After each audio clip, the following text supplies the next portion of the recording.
habré yo mencionado esto y tú dices, uy, esto le puede interesar a Pinku, ¿sabes? El año pasado en diciembre, ¿vale? ¿En qué se parece? Entonces estaría interesante ver por parte de Adri Walket complejidad versus dificultad.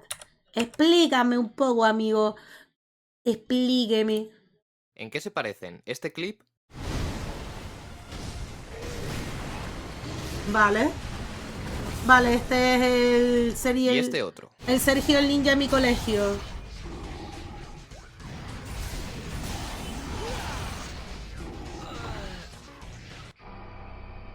Los dos clips son combates contra un jefe con una figura humanoide considerablemente más grande que el personaje principal. En los dos, los jefes están atacando con sus manos y los personajes con una espada, y los dos están intentando parar los ataques de los jefes mediante el uso de parries, a pesar de que los dos personajes tienen la habilidad de esquivar. Pero hay ciertas situaciones en las que se ven forzados a protegerse con parries, y por encima de todo, la Vale. similitud más grande es que los dos personajes han muerto por fallar el parry.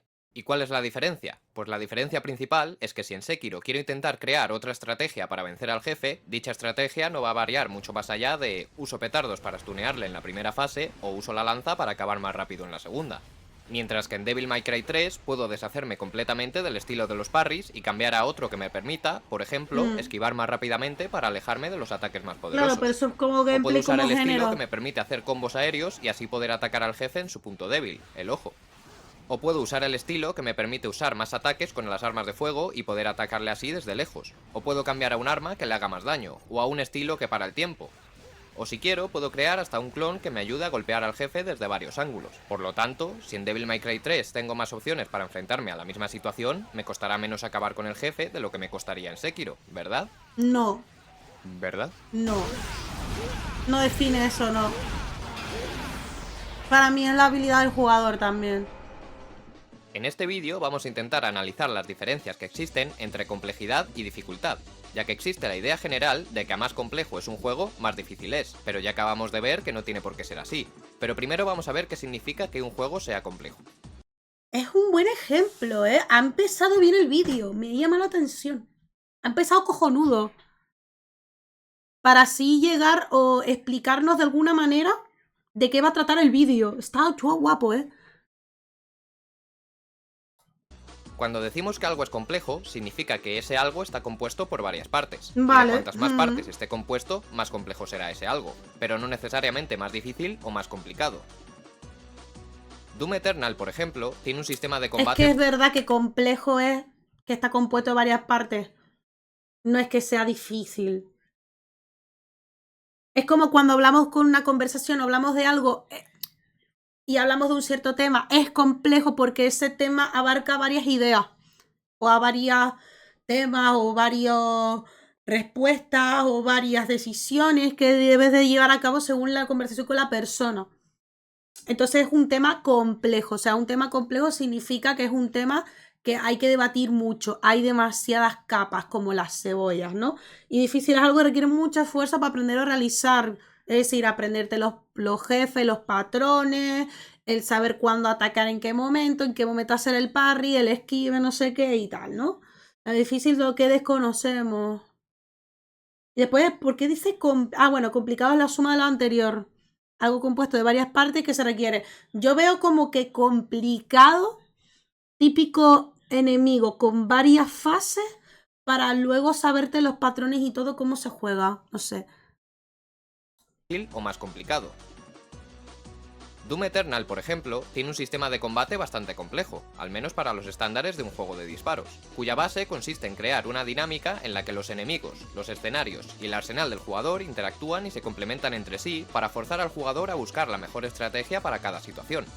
Por lo tanto, los diferentes elementos de los que está compuesto este sistema son las diferentes armas que hay en el juego, con sus respectivos modificadores, los diferentes enemigos que podemos encontrar, los escenarios en sí mismos, y luego todas las mecánicas usadas para conectar estas tres cosas, como lo pueden ser las distintas opciones de movimiento, o mecánicas concretas como el lanzallamas para recuperar armadura, o la motosierra para recuperar munición. Tal y como está diseñado este sistema, la idea es que el jugador acabe creando una jerarquía de prioridades absoluta que tendrá que ir adaptando en función de la situación en la que se encuentre. Esa jerarquía podría estar basada, por ejemplo, en el orden en el que vamos a acabar con cada enemigo, A ver. centrándonos primero en los enemigos voladores que nos disparan proyectiles que son difíciles de esquivar mientras luchamos contra los enemigos que están en el suelo, o por ejemplo, centrándonos primero en los enemigos que pueden invocar a otros enemigos, ya que cuanto más tardemos en eliminarlos, más enemigos serán capaces de invocar. Esta sería la estrategia principal que deberíamos llevar a cabo en condiciones óptimas, pero quizá las condiciones de la situación en la que nos encontramos no son las más óptimas para llevar a cabo nuestra estrategia general. Quizá, debido a la distribución del escenario en el que nos encontramos, nos conviene más intentar encargarnos de los enemigos que están en el suelo en un área en la que nos podamos cubrir de los proyectiles de los enemigos También, no es voladores. mala idea. O a lo mejor no tenemos suficiente munición para enfrentarnos a los invocadores, y primero necesitamos buscar a los enemigos más pequeños para matarles con la motosierra y así recuperar munición. Y hablando de munición, una de las peculiaridades de Doom Eternal es que a diferencia de otros shooters, en los que si no tienes munición de un arma puedes cambiar a otra y seguir matando enemigos, en Doom Eternal hay enemigos con los que es casi obligatorio llevar a cabo una estrategia concreta con un arma específica para acabar con ellos. Los cacodemonios, por ejemplo, puedes matarlos usando un combo de armas, igual que con la mayoría de enemigos, pero la forma más óptima de acabar con ellos es esperando a que abran la boca, disparar una granada y cuando se la traguen... Mira. Esperar a que explote para dejarles aturdidos y poder ejecutarles. Oh, mira. O por ejemplo los Mancubus, de los cuales hay dos versiones, el Mancubus normal y el Cybermancubus, que tiene una armadura, dispara una especie de ácido y lo más importante, cuando te acercas demasiado crea una explosión que hace mucho daño, lo cual es un problema porque la mejor manera de quitarle su armadura es con un Blood Punch, claro, un ataque cuerpo a acercarte. cuerpo especial que se recarga cuando haces ejecuciones. Así que la solución a este problema es tirarle una granada de hielo para inmovilizarle y así poder acercarnos de forma segura. Pero si vienen varios de estos enemigos y no están lo suficientemente cerca como para que la granada les afecte a todos, tendrás que adaptarte a las opciones que tengas en ese momento. Quizá puedes matar al primero y esperar a que se recargue la granada para matar al siguiente, y así hasta que acabes con todos. O puedes intentar juntarles a todos para matarlos de una vez, o puedes intentar quitarles la armadura tirando cohetes. Estos son algunos ejemplos de cómo las diferentes mecánicas del sistema de combate se van complementando unas con otras, y cómo nos fuerzan a cambiar de estrategia dependiendo de las necesidades del momento. Y a priori puede parecer que aprender cómo funcionan estos sistemas y cómo interactúan entre sí es difícil, por lo complejos que son. Pero ¿qué pasaría si dentro de este sistema se incluyera un elemento que rompiese totalmente la jerarquía? Si el juego nos diese la oportunidad de usar un arma muy poderosa con munición infinita, ya daría igual que tan complejo sea el combate, ya que podríamos matar a todos con este arma sin preocuparnos por gastar munición. Y puede que este ejemplo sea demasiado extremo, pero en menor medida ya pasa algo así con el sistema de combate tal y como es. Y esto solo está explicando la complejidad, ya ni siquiera es la dificultad como tal. Por muy complejo que sea un sistema de combate, eventualmente los jugadores encontrarán la manera más óptima de usar ese sistema, y en el caso de Doom Eternal, la manera más óptima de jugar acaba haciendo que la experiencia sea bastante más sencilla y repetitiva de lo que podía parecer en un primer momento, dado que la mejor estrategia siempre será usar el mismo combo de armas con todos los enemigos, escopeta, balista y rifle, y alejarnos de los enemigos más poderosos para buscar a los enemigos más pequeños cuando necesitemos salud, armadura o munición, dejando así un sistema de combate a priori complejo en una experiencia bastante más simplificada, no necesariamente fácil, pero definitivamente más sencilla de lo que parecía en un primer momento. Y esto puede parecer obvio, ¿no? Cuanto mejor aprendamos a jugar a un juego y mejor entendamos los sistemas del mismo, hasta que dejas de jugarlo, y menos desafiante será nuestra experiencia. Pero esto no es del todo así, ya que algo más importante incluso que la complejidad de un sistema es la profundidad que tiene el mismo. Claro, en las profundidades de las mecánicas y demás. Pincu de tirarme, te linda noche rosita. Dice, cuando en la noche te toca tu pie mientras duermes. Ay, ojalá viera ahora tu videíto. Ahora lo vamos a ver un ratito. A ver. A ver, y mezclamos el humor con este vídeo. Ay, el chavo del 8. Ah, cuando golpea a Kiko, hostia, ¿verdad? Cuando te levantas de mal humor. ¡Chavo! ¡Chavo!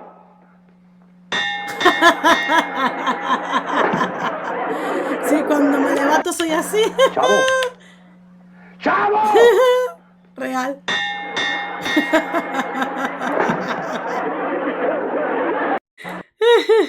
Es verdad. Gracias, Uli. Descansa, ¿eh? ¡Tala, guapo! Vimos uno de tus videitos, Tala. Tan chulo. El de Parasitive. Lo vimos. Y la profundidad. Cuando está en sus días, también. También. Es lo que realmente, incluso que la complejidad de un sistema es la Volvemos. profundidad que tiene el mismo. Y la profundidad es lo que realmente determina si un juego es más difícil, más fácil o más entretenido que otro. Y un juego no necesita ser extremadamente complejo para ser profundo.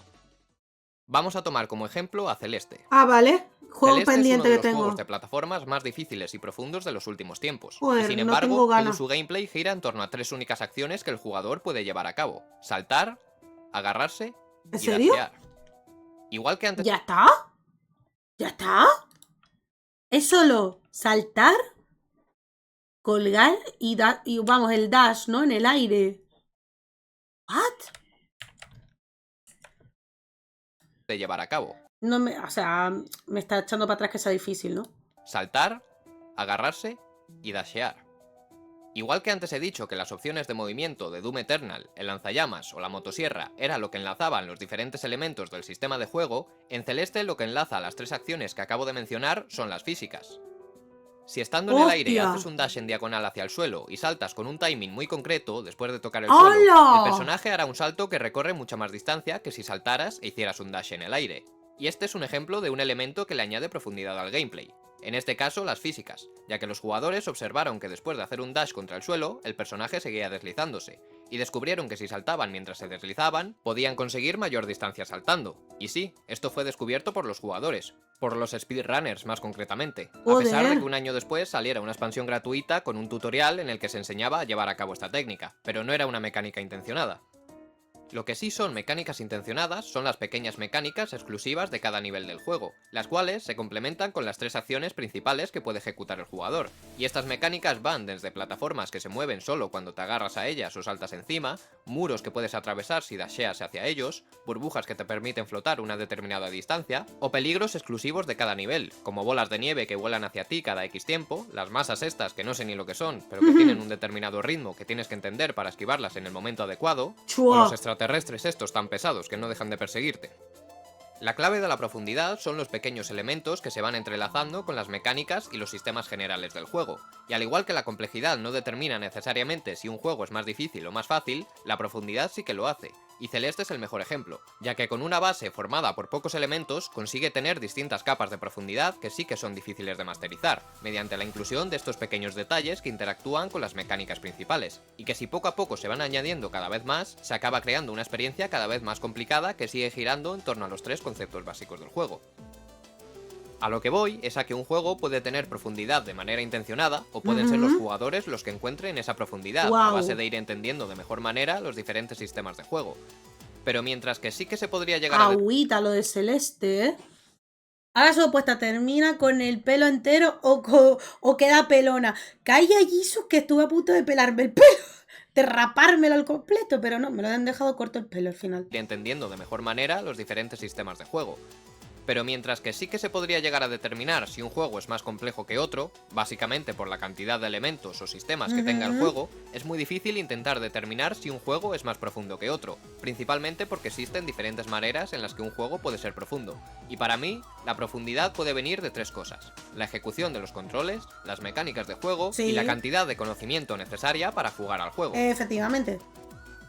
Qué bien lo A menudo sabe, los ¿eh? controles de un juego son algo que se dan por sentado, y sobre todo hoy en día, cuando hay muchos patrones que se han estandarizado, como que los gatillos se usan para apuntar y disparar en Sí. los juegos de disparos, que el joystick izquierdo se usa para mover al personaje y el derecho para mover a la cámara, o que el botón R3 es el que se usa para fijar a los enemigos. Pero hay juegos que basan su premisa en la complejidad de sus controles. Juegos como por ejemplo Brothers, A Tale of Two Sons, en el que el jugador controla a 2 personajes al mismo tiempo, cada uno con un joystick, y que usa esta premisa para complicar cosas que en otros juegos son bastante más sencillas, como escalar plataformas o mantener el equilibrio sobre una cornisa. O I Am Bread, en el que cada botón del mando controla una esquina de la tostada, y el objetivo es llegar a la tostadora evitando todos los elementos que puedan estropear el pan.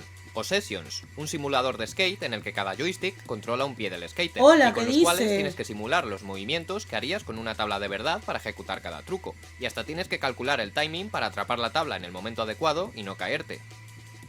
Y luego hay géneros enteros donde la complejidad de los controles juegan un papel muy importante en la complejidad de los juegos en sí. Estoy hablando de géneros como los hack and slash, los beat 'em up o los juegos de pelea, Sí. donde el jugador tiene en ocasiones cientos de movimientos y combos que puede llevar a cabo para acabar con los enemigos, y que si se quiere masterizar el combate de estos juegos, se debe acabar aprendiendo un montón de técnicas Pero que requieren una demasiado, ejecución compleja, como lo pueden ser los ataques especiales de algunos juegos de lucha o técnicas que requieran un timing muy concreto, como por ejemplo los jump cancel de Devil May Cry, o cualquier tipo de cancelación de Por eso animación, en nunca definitiva. cojo a Beowulf. Y todo No me lo esto equipo, son ¿eh? técnicas intencionales, las cuales Por fueron eso no me equipo a Beowulf en Devil May Cry, porque es muy preciso y nunca me ha salido. de animación, en definitiva. Y todo esto son técnicas intencionales, las cuales fueron ideadas por los desarrolladores a la hora de crear el juego. Pero luego tenemos las técnicas descubiertas por los jugadores, Ah, Dios que estas mío. para mí tienen un poco más de valor y de profundidad, ya que son técnicas que se descubren a base de indagar y de experimentar con las mecánicas de un No. juego, como hemos visto antes con el salto de Celeste. O los long jump de Super Mario 64, los cuales consisten en agacharse un poco antes de realizar el salto para ganar algo más de distancia. O el kick fall height res, pegar una patada en la pared en el Mirror's Edge, lo cual hace que el juego crea que tienes una superficie justo debajo de ti, permitiéndote caer desde sitios más Oh, altos de mira. lo normal sin morir. Y como curiosidad, si os interesan esta clase de técnicas no intencionadas y queréis conocer más, buscad información en los speedruns de vuestros juegos favoritos, ya que los speedrunners son los reyes en encontrar esta clase de cosas.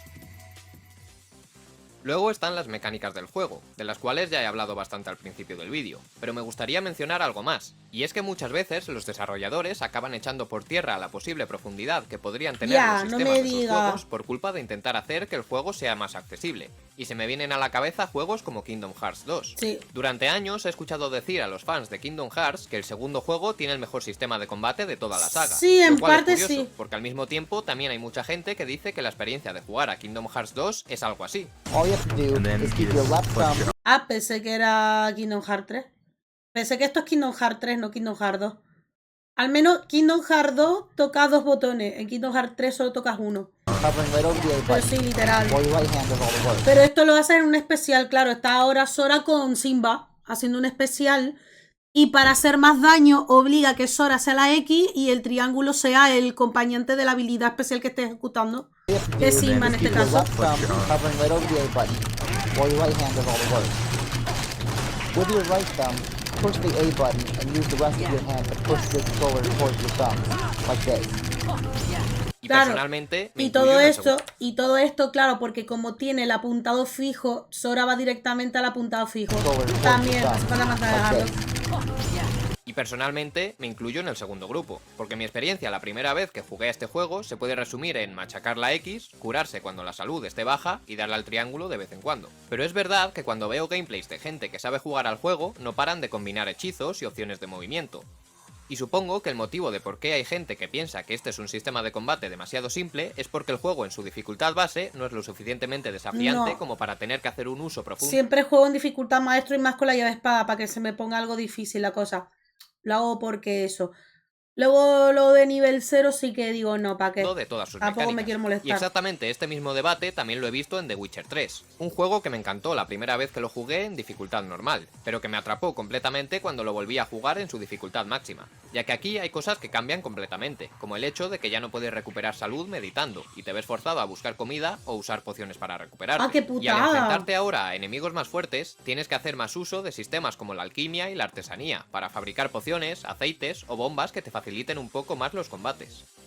Por suerte, hay desarrolladores que parecen ser conscientes de que hay que forzar un poco a los jugadores a explorar y hacer uso de los sistemas de juego, y tenemos ejemplos como el reboot de Devil May Cry, Sí. que para forzar al jugador a hacer uso de todas las armas, existen enemigos que solo reciben daño de un tipo de arma Efectivamente. específico, de las angelicales o de las demoníacas. O juegos como Metal Gear Solid 5, en el que el juego va recabando información de tu Ah, estilo de juego curioso. para complicarte las cosas y obligarte a salir de tu zona de confort, haciendo que los enemigos empiecen a usar cascos para proteger su cabeza si tiendes a despejar campamentos desde lejos con rifles de francotirador, o poniendo enemigos blindados si tiendes a agarrarles por la espalda.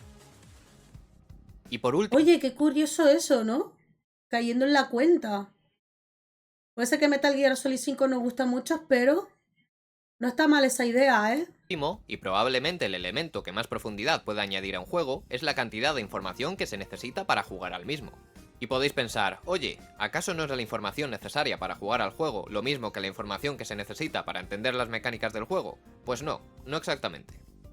Vamos a usar como ejemplo a Pokémon. Podríamos decir que las mecánicas principales de Pokémon serían la captura de los Pokémon, la mejora y evolución de los mismos, el sistema de combate por turnos, o pasar los diálogos de los NPCs, que de verdad que me da igual que te gusten los pantalones cortos. Sí. Y la información necesaria para jugar sería, por ejemplo, todos los tipos de Pokémon diferentes que hay, en qué parte del mapa aparecen algunos Pokémon en concreto, las debilidades y fortalezas de cada uno y ese tipo de cosas. Y mientras que se podría debatir si esto es parte o no de las mecánicas del juego, hay juegos donde la cantidad de información que hay que tener para jugar bien es tanta que a veces hay que recurrir a wikis o material ajeno al juego para poder aprender todo. Mientras que las mecánicas del juego en sí mismas las podemos aprender simplemente a base de jugar al juego. Sin tutoriales, como siempre, ¿verdad?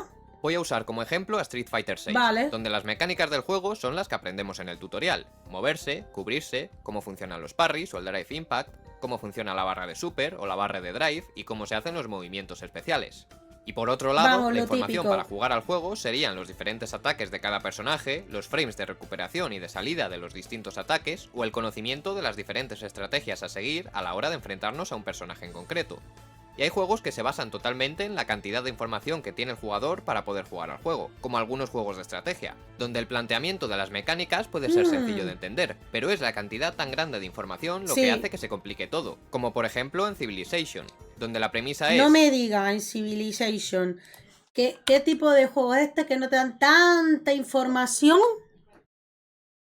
como para saturarte en la primera partida? ¿Quién no, Crea edificios para poder tener así más recursos que invertir en tecnologías, y así expandir tu territorio más rápidamente, y tener más facilidades a la hora de conquistar territorios enemigos. Pero obviamente es necesario saber qué hace cada tipo de edificio, o en qué tecnologías es mejor invertir recursos en cada momento, o qué función tiene cada tipo de tropa, por ejemplo.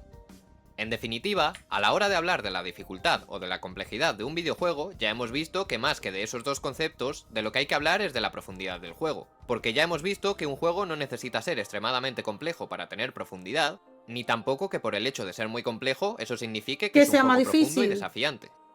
Y ya para acabar, quería aprovechar para decir que he decidido que a partir de ahora iré subiendo todos los nuevos vídeos a este canal, ya que en algún momento decidí abandonarlo y no sé muy bien por qué, la verdad.